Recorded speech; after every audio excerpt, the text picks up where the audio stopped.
Students, आज हम nitric अम्ल बनाने की विधि पढ़ रहे हैं और उसमें सबसे पहली विधि पढ़ रहे हैं कि प्रयोगशाला में कैसे बनाया जाता है नाइट्रिक अम्ल। तो प्रयोगशाला विधि पढ़ रहे हैं नाइट्रिक अम्ल बनाने की। तो हम ले सकते हैं सोडियम नाइट्रेट NaNO3 ले सकते हैं या पोटेशियम नाइट्रेट KNO3 ले सकते हैं। इन दोनों में से कोई भी ले सकते हैं और इन दोनों की अभिक्रिया किससे करा दें? हम सल्फ्यूरिक अम्ल से H2SO4 से करा दें तो हमारा क्या बन जाता है? HNO3 प्राप्त हो जाता है। तो HNO3 बनाने की ये क्या है? प्रयोगशाला विधि। इसमें करते क्या है हम? या तो KNO3 ले लें या NaNO3 ले लें। इनकी अभिक्रिया किससे करा दें? सल्फ्यूरिक अम्ल से। तो हमें क्या प्राप्त हो जाता है? नाइट्रिक अम्ल प्राप्त हो जाता है। अब व्यापक स्तर पर, ये तो प्रयोगशाला में कम मात्रा में बनाना तो हम प्रयोगशाला में इस विधि से पढ़ाएंगे, लेकिन व्यापक स्तर पर मतलब हमें ज्यादा मात्रा में बनाना है नाइट्रिक अम्ल तो हम ये वाली विधि नहीं लगाएंगे, प्रयोगशाला विधि नहीं लगाएंगे। तब हम लगाएंगे व्यापक स्तर पर ये ओस्टवाल्ट प्रक्रम द्वारा, ओस्टवाल्ट विधि के द्वारा बनाया जाता है। तो ओस्टवाल्ट विधि में हम क्या करते हैं? ध्यान से सुनिए। ओस्टवाल्ट विधि में हम लेते हैं अमोनिया गैस। क्या करते हैं? अमोनिया। और अमोनिया की अभिक्रिया हम करा देते हैं वायुमंडलीय ऑक्सीजन से। किससे करा देते हैं? ऑक्सीजन से। और उत्प्रेरकीय ऑक्सीकरण करा देते हैं हम। इसका क्या करा देते हैं? उत्प्रेरकीय ऑक्सीकरण। उत्प्रेरकीय ऑक्सीकरण द्वारा अमोनिया लिया और अमोनिया का क्या कर दिया हमने? उत्प्रेरकीय ऑक्सीकरण। उत्प्रेरकीय ऑक्सीजन में हम यहाँ पर कौन सा उत्प्रेरक लेते हैं? प्लेटिनियम या ये गॉज उत्प्रेरक कहलाता है। क्या कहलाता है? गॉज उत्प्रेरक। तो ये वाला उत्प्रेरक हम लेते हैं और यहाँ पर हम तापमान लेते हैं लगभग 500 केल्विन और दाब लेते हैं 9 बार।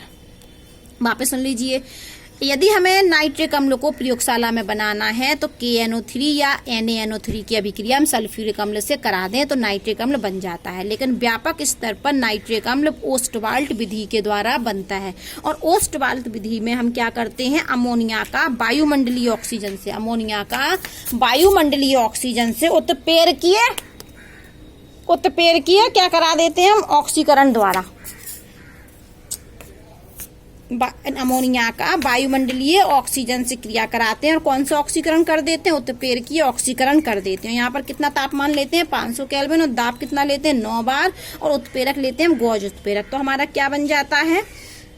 यहाँ पर NO बनता है, ठीक है। और इसके हमारे रहते हैं 5 बैलेंस करने के लिए, ये 4 संग में बनता है यहाँ पर 6H2O। तो ये बनते हैं 4। तो ये क्या बन जाता है हमारा? NO। ये होता है नाइट्रिक ऑक्साइड। ये क्या है हमारा? Nitric oxide.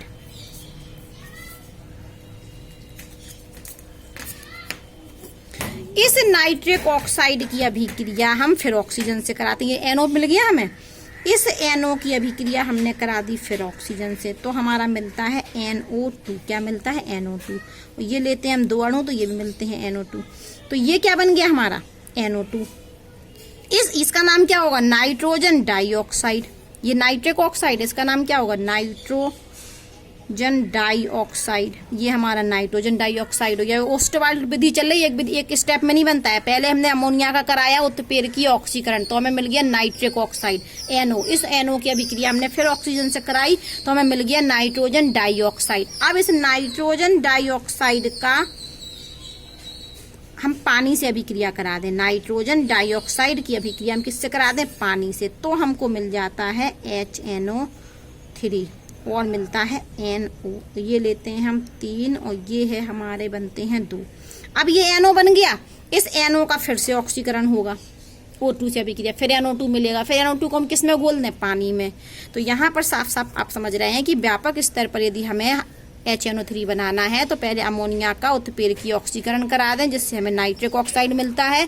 इस नाइट्रिक ऑक्साइड को हम फिर ऑक्सीजन से अभिक्रिया करा दें तो नाइट्रोजन डाइऑक्साइड मिलता है। और नाइट्रोजन डाइऑक्साइड को यदि हम पानी में घोल दें तो हमें नाइट्रिक अम्ल मिलता है। लेकिन ये NO फिर से रिपीट हो जाती है। ये NO मिल गया हमें, यहाँ से NO मिला था, यहाँ से भी NO मिल गया तो ये रिपीट हो जाती है। फिर से O2 से अभिक्रिया करके फिर नाइट्रोजन डाइऑक्साइड, फिर नाइट्रोजन डाइऑक्साइड को पानी में घोल दिया तो फिर से हमें HNO3 मिल गया है। पुनः चक्रित हो जाता है, यहाँ से ये पुनः चक्रित हो जाती है, ठीक है। अब हम आते हैं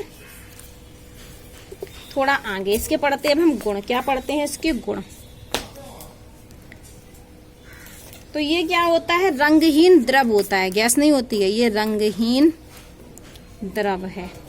और इसकी एक और इम्पोर्टेंट गुण है कि ये प्रबल अम्ल है। ये कैसा अम्ल है? बहुत स्ट्रॉन्ग एसिड है। और तीसरी बात, ये ऑक्सीकारक है, अच्छा ऑक्सीकारक है, अच्छा ऑक्सीकारक एजेंट है। ठीक है, अच्छा ऑक्सीकारक है, रंगहीन द्रव है, प्रबल अम्ल है और अच्छा ऑक्सीकारक है। इसकी संरचना देख लीजिए, इस तरीके से होता है। नाइट्रोजन के पास होते हैं कितने इलेक्ट्रॉन? 5। तो यहाँ से एक इलेक्ट्रॉनों की शेयरिंग करके उसने ऑक्सीजन से किया और एक ऑक्सीजन ने हाइड्रोजन से की शेयरिंग। और अभी इसके पास कितने? 5 इलेक्ट्रॉन है, 2 ने यहाँ से शेयरिंग कर लिया। अभी लोन पेयर बचा है, तो ये लोन पेयर क्या करता है? इस ऑक्सीजन को कोऑर्डिनेशन बॉन्ड बना लेता है। या फिर ऐसा भी हो सकता है, इसकी रेजोनेंस पाई जाती है, हो सकता है कि ये नाइट्रोजन है, इसने एक इलेक्ट्रॉनों से यहाँ वो ऑक्सीजन से शेयरिंग की, इस ऑक्सीजन ने एक हाइड्रोजन से किया। अब 3 इलेक्ट्रॉन थे इसके पास, तो डबल बॉन्ड यहाँ इसने इस O के साथ कर लिया। तो अब इसके पास 5 इलेक्ट्रॉन होते हैं, 2 यहाँ चले गए, 1 यहाँ चले गए, लेकिन लोन पेयर बचा, वो लोन पेयर इसने किसको दे दिया? ऑक्सीजन को। तो ये इसकी 2 अनुनाद संरचना है। अगर हम इसको मिक्स करके लिखें तो यहाँ पर ये इस तरीके से बनता है कि ये dead dead dash, double bond यहाँ भी हो सकता और डबल बॉन्ड यहाँ भी हो सकता है, ये डैश डैश डैश। ठीक है, तो ये होती है हमारी नाइट्रिक अम्ल की संरचना। अब हम आपको बताते हैं थोड़ी सी अभिक्रियाएं। कौन सी अभिक्रियाएं? नाइट्रिक अम्ल की अभिक्रियाएं। क्या पढ़ रहे हैं हम? अभिक्रियाएं। तो ये क्या करता है? ये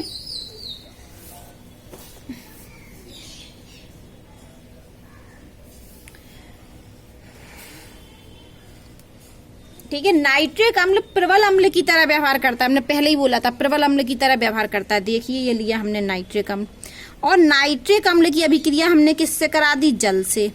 ठीक है, तो ये हमें क्या देगा? H+ आयन देगा और नाइट्रेट आयन बना लेगा और हाइड्रोनियम आयन बना लेगा। तो यहाँ पर इसने HNO3 ने क्या दिया? H+ आयन दिया, H+ आयन दिया। इसलिए HNO3 क्या है? प्रबल अम्ल की तरह व्यवहार करता है। तो HNO3 प्रबल अम्ल की तरह व्यवहार करता है, क्योंकि HNO3 को जब हम जल में घोलते हैं तो ये H+ आयन देता है और नाइट्रेट आयन और हाइड्रोनियम आयन बनाता है। जबकि अमोनिया क्या दे रही थी जल में घोलने पर? OH ion. इसलिए अमोनिया क्या थी? क्षार। लेकिन नाइट्रिक अम्ल क्या दे रहा है? जल में घोलने पर H+ आयन दे रहा है। H+ आयन दिया ना इसने H2O को, तो ये क्या है? प्रबल अम्ल है। अब हम इसकी पढ़ते हैं धातुओं के साथ अभिक्रिया। किसके साथ अभिक्रिया? धातुओं के साथ अभिक्रिया। तो हम सबसे पहले पढ़ रहे हैं कॉपर के साथ इसकी अभिक्रिया। ये देखिए, मैंने लिखा HNO3, कॉपर के साथ HNO3 की अभिक्रिया, नाइट्रिक अम्ल की अभिक्रिया। लेकिन ध्यान से देखिए, ये हमने लिया तनु। ये कैसा HNO3 लिया? तनु। अब हम फिर से लिख रहे हैं यहाँ पर कॉपर, और इस बार हम कॉपर की अभिक्रिया फिर से करा रहे हैं HNO3 से, लेकिन इस बार हम ले रहे हैं इसको सांद्र। कैसा HNO3 ले रहे हैं? सांद्र। और ये जब हम क्या लेते हैं? तनु HNO3 लेते हैं और कॉपर की अभिक्रिया कराते हैं, तो हमारा बनता है मेन कंपाउंड ये NO। और जब हम सांद्र HNO3 से कॉपर की अभिक्रिया कराते हैं तो हमारा बनता है NO2। और भी साथ में बनते हैं, वो हम लिख दे रहे हैं। कॉपर नाइट्रेट NO3 का होल ट्वाइज और 4H2O, ये बैलेंस करने के लिए ये 2 बनते हैं, ये 3 बनते हैं, और यहाँ पर हम लेते हैं इसकी 8। और जब हम सांद्र से कराते हैं तो लेते हैं आधा, क्योंकि कंसंट्रेट है ना, तो थोड़ा कम लेना पड़ेगा। तो अब हमारा बनेगा CuNO3 का होल ट्वाइज और H2O, वो भी 2, तो ये 2। अब आप अंतर देखिए सभी क्रिया में। ये कॉपर की अभिक्रिया हमने HNO3 से कराई, यहाँ भी कॉपर की अभिक्रिया HNO3 से कराई। तो ये देखिए, ये वाला कंपाउंड और जल तो समान मिल रहा है। कॉपर नाइट्रेट यहाँ भी बन रहा है, जल यहाँ भी बन रहा है। कॉपर नाइट्रेट यहाँ बन रहा है और जल यहाँ बन रहा है। लेकिन अंतर क्या है? जब हम तनु HNO3 ले रहे हैं तो नाइट्रिक ऑक्साइड बन रहा है, और जब हम सांद्र HNO3 ले रहे हैं तो नाइट्रोजन डाइऑक्साइड बन रहा है। यहाँ पर ये अंतर दिख रहा होगा आपको। ये यहाँ पर NO बन रहा है और यहाँ पर NO2 बन रहा है। तो क्या होता है कि यहाँ पर जो NO बन रहा है अपना, तो इस NO में जो आपकी OS है, किसकी OS? नाइट्रोजन की ऑक्सीकरण अवस्था, तो वो होती है +2। जबकि NO2 में नाइट्रोजन की OS होती है +4। ठीक है। अब आप थोड़ा यहाँ से भी देखिए, किताब से भी, ये किताब में ज्यादा समझ आएगा। ये कॉपर की अभिक्रिया उनने HNO3 से कराई तनु से, तो ये कॉपर नाइट्रेट बना और जल बना। जब कॉपर की अभिक्रिया सांद्र HNO3 से कराई तो कॉपर नाइट्रेट बना और जल बना। लेकिन अंतर कहाँ है कि यहाँ पर NO बन रहा है, यहाँ पर NO2 बन रहा है।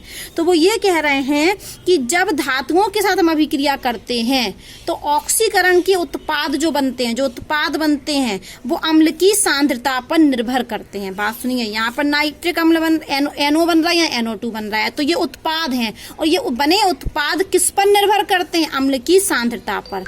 ये जो अलग अलग प्रोडक्ट बने ना, मैंने कहा कि यहाँ पर NO बन रहा है, यहाँ पर NO2 बन रहा है, तो जो प्रोडक्ट होते हैं, ऑक्सीकरण के जो उत्पाद होते हैं, वो अम्ल की किस पर निर्भर होते हैं? अम्ल की सांद्रता पर और ताप पर और ऑक्सीकृत होने वाले पदार्थ की प्रकृति पर निर्भर करते हैं। इस लाइन को अंडरलाइन कर लीजिए कि ऑक्सीकरण के उत्पाद, ये क्या है हमारे ऑक्सीकरण के उत्पाद।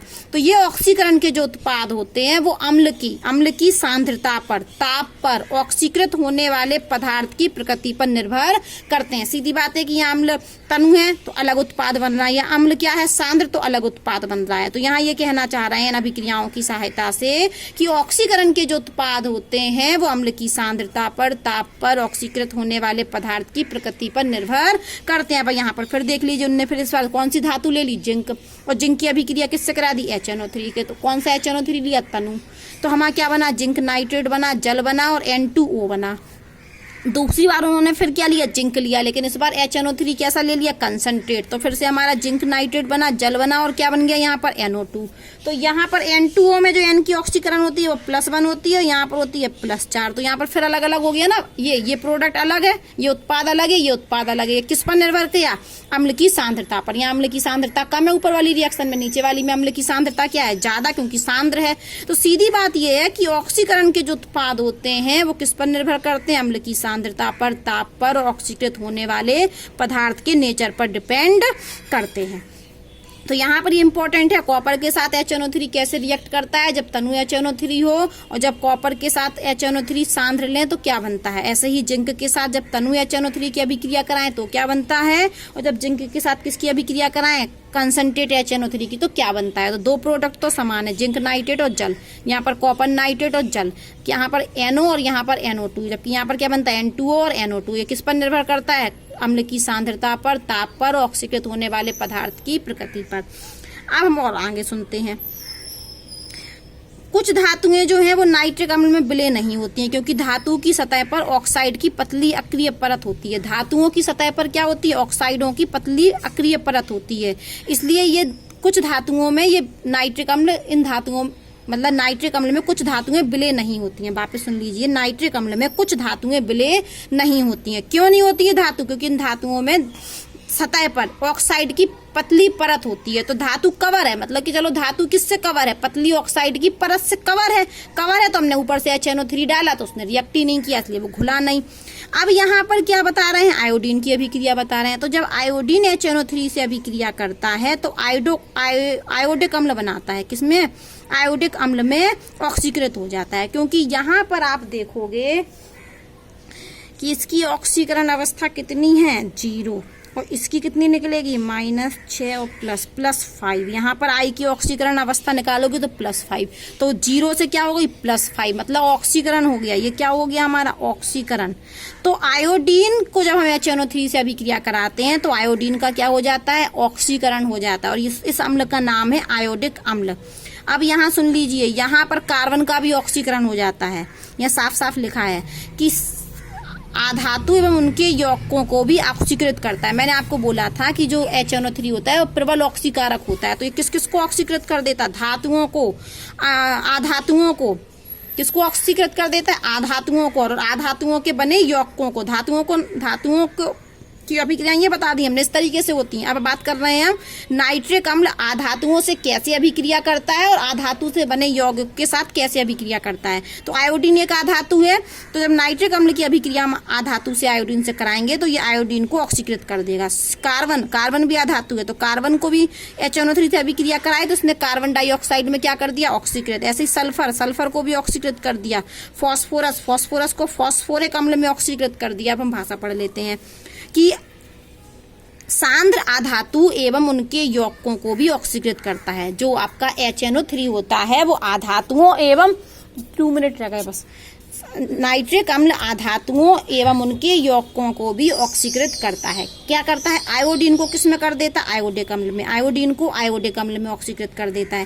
कार्बन को कार्बन डाइऑक्साइड में ऑक्सीकृत कर देता है। सल्फर को सल्फ्यूरिक अम्ल में ऑक्सीकृत कर देता है। फास्फोरस को फास्फोरिक अम्ल में ऑक्सीकृत कर देता है। साफ साफ तो लिखा है। आयोडीन को आयोडिक अम्ल में ऑक्सीकृत कर देता है। कार्बन को कार्बन डाइऑक्साइड में ऑक्सीकृत कर देता है। और सल्फ्यूरिक अम्ल को सल्फर को सल्फ्यूरिक अम्ल में ऑक्सीकृत कर देता है। फास्फोरस को फास्फोरिक अम्ल में ऑक्सीकृत कर देता है।